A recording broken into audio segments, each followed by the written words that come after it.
Hi, I'm Gavin. Okay, so I showed you the Nikon AF3, which was this one.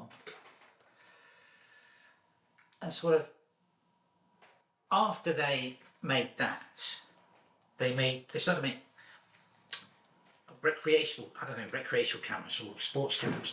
Now, Nikon has a huge range of really famous underwater cameras called the Nikonos.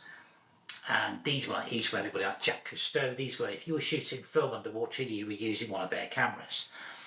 And so they used that technology, their knowledge of underwater cameras, and they created a point and shoot for the masses. And it's this, which is the Nikon L35AWAF. And basically what it is, it's one of those, an AF3 with a few tweaks, encased for underwater use. I think you can go down to 9 meters, 9 feet with this thing. Can't get very deep. 9 meters, no, I don't know. I mean, have a look. Don't. I've killed 3 of these already. Various situations. This is my 3rd one. I mean, basically, they've got O-seals in them, which age, especially this one here, which is on the battery compartment.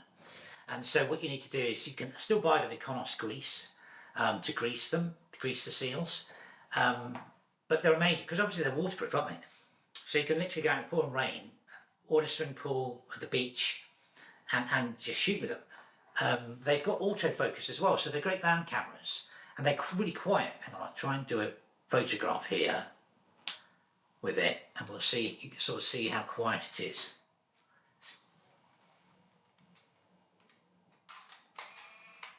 It's like super quiet. I mean, obviously this one's bright orange, so it's possibly not the best stealth street photography, but they do come in black.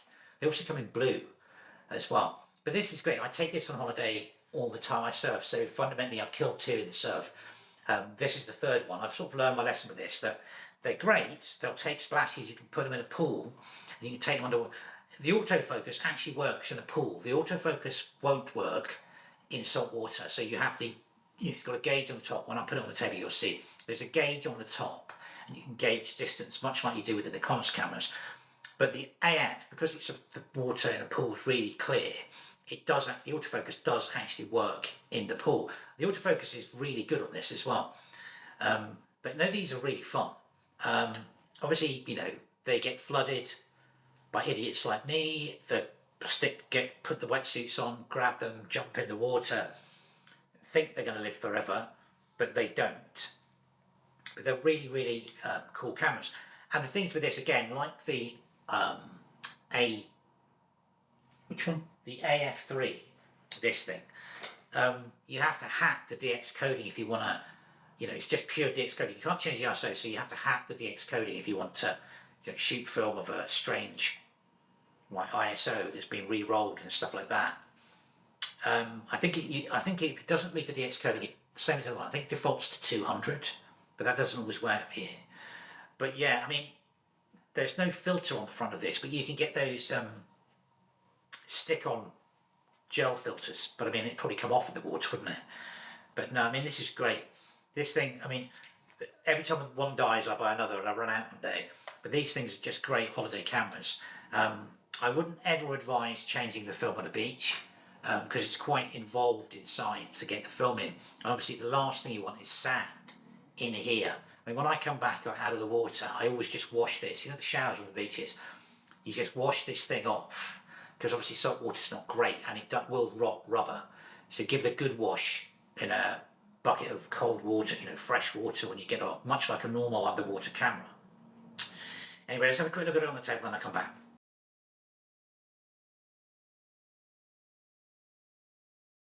Okay, so the Nikon L35AWAF, really easy to talk about, to say that, isn't it? Underwater camera, or sort of, I wouldn't say underwater camera, like splash proof, swimming pool resistant camera. You can see it's really chunky, really well built, mega locking movement. Let's go across the top there. So, okay, so you've got autofocus when it's all lined up here. Let's turn it on. Okay, that's in autofocus mode. And what happens is when you press the button, a sort of arm whizzes across to either mountains, people, or some small indicators at the bottom of the screen that shows you how far away you're focusing. If you're in the water, what you're supposed to do is adjust it like this. So this is, what's that one? 0.7 of a meter away or 2.3 foot. You sort of guess it if you're underwater. But as I said, in a pool, it seems to now focus for some bizarre reason. But I think in seawater it doesn't, if it's salt water. Anyway, so that's the top of the camera. Literally, you press that down, off you go. The back here, viewfinder, camera. Now, at the side here, if this comes into focus, you can see there's a mega locking mechanism here to lock your film in. So you turn it, open it, and then there's a whole plate. I've got film in here, unfortunately. So there's a whole plate that sits over you have to flip up and feed your film across before it winds in. Okay, on the front, you've got flash, so you can switch your flash on, built-in flash. And then you've got your lens, it's 35mm, 2.8. That is a great lens. I've got some amazing photos out of this thing with that lens. But as I took a photo early on, it's a super silent camera. There's not much to it. The batteries, he says, batteries go in here. I can't remember what they are. I think it might be like a normal battery, like a AA battery or something that goes in there. But you have to screw this up to it. And there's an O seal in here, which is the thing you need to be aware of to keep lubricated. Obviously, there's other points on the camera that you could get water addressed. So if you do get one of these, I mean, remember it's like a 40-year-old, 30-year-old film camera. I mean, not like me, who killed 2 of them already because of doing stupid things with them. You have to treat them with a little bit of respect because they're quite old. Anyway, there it is. That's a really fun camera to own. And it's like, should be in your holiday bag.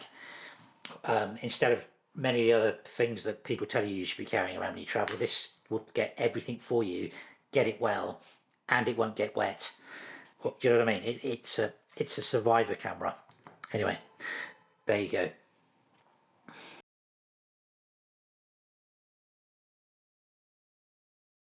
So there you have it.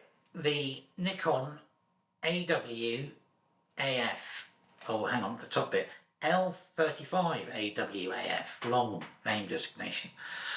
Action water maybe? I don't know what the AW stands for. This is a brilliant camera. It's a great street camera if you could cover up the bright orange, because it's like super silent, because obviously it's all encased.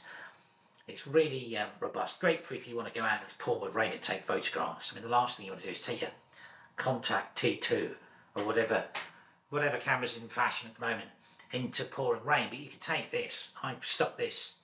Got a great shot once where I stuck this in the gutter as the water was coming over it.